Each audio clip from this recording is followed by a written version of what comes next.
Kryepiskopi i Kishës Ortodokse Autoqefale të Shqipërisë, fortlumturia e tij Joan, ka vizituar për herë të parë Shkodrën, ku këtë të diel kremtoi meshën para Krishtlindjes në Kishën Ortodokse. Vizita e tij historike u shoqërua me mesazhe të forta shpirtërore, ku theksua rëndësia pranisë së Zotit dhe jetën personale, familjare dhe shoqërore të njeriut.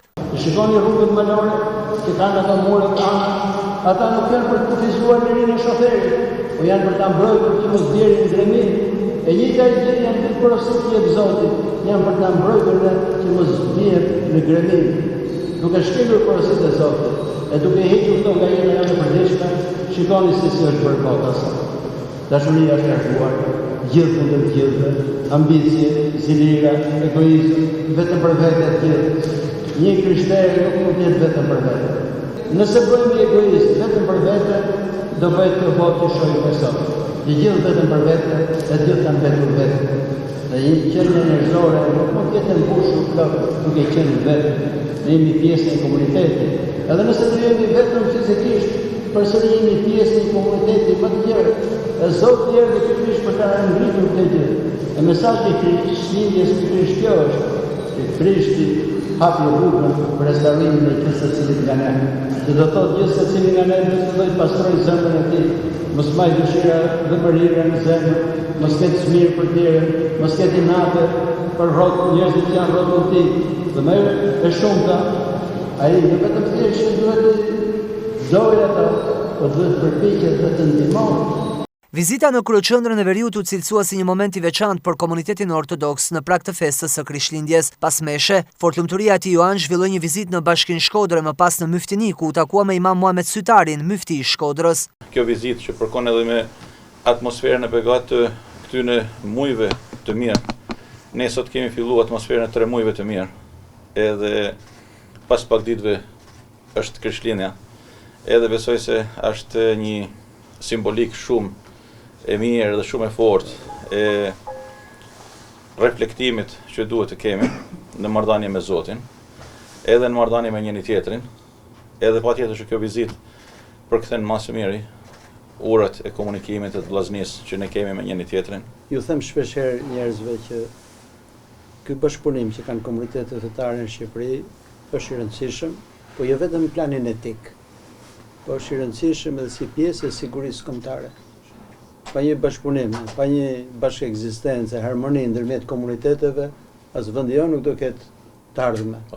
Kjo është diçka jashtëzakonisht e rëndësishme, dhe është e rëndësishme se duke respektuar njerëzit e tjerë, ne respektojmë edhe veten tonë. E një nga shembujt është edhe Shkodra, një shembull që frymëzon dhe qytetet e tjera, dhe siç është thënë vazhdimisht, po duhet ta përsërisim se disa gjëra duke u përsëritur nguliten më shumë. Është nga të paktat gjëra që ne mund të eksportojmë edhe në Europë. Kjo bashkëekzistencë fetare ndërmjet gjithë komuniteteve. Vizitën e tij në Shkodrë, kryepiskopi e mbylli me një vizitë në katedralen e Shën Shtjefnit dhe një takim me famulitarin e Shkodrës, Dom Vlash Palaj. Këtu në Shkodër, sa i përket proporcionit mes kishave motra, jena pak në disbalancë.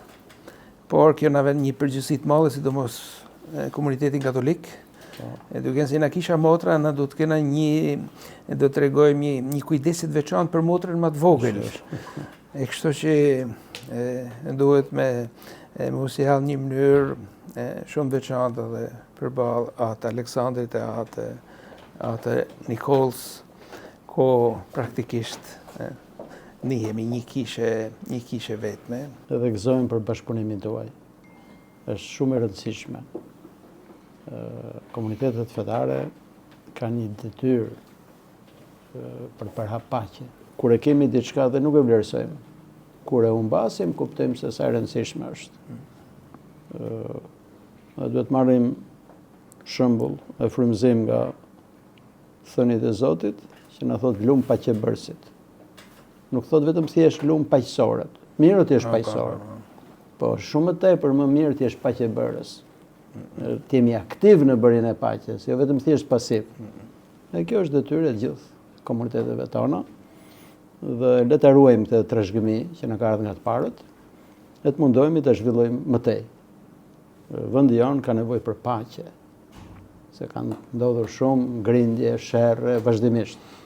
Dhe shembulli i komunitetit fetare është një shembull i dukshëm, që edhe komunitete me besime të ndryshme mund të jetojnë paqe dhe harmoni me njëri tjetrin. Gjë që i mungon shpeshherë shoqërisë tonë.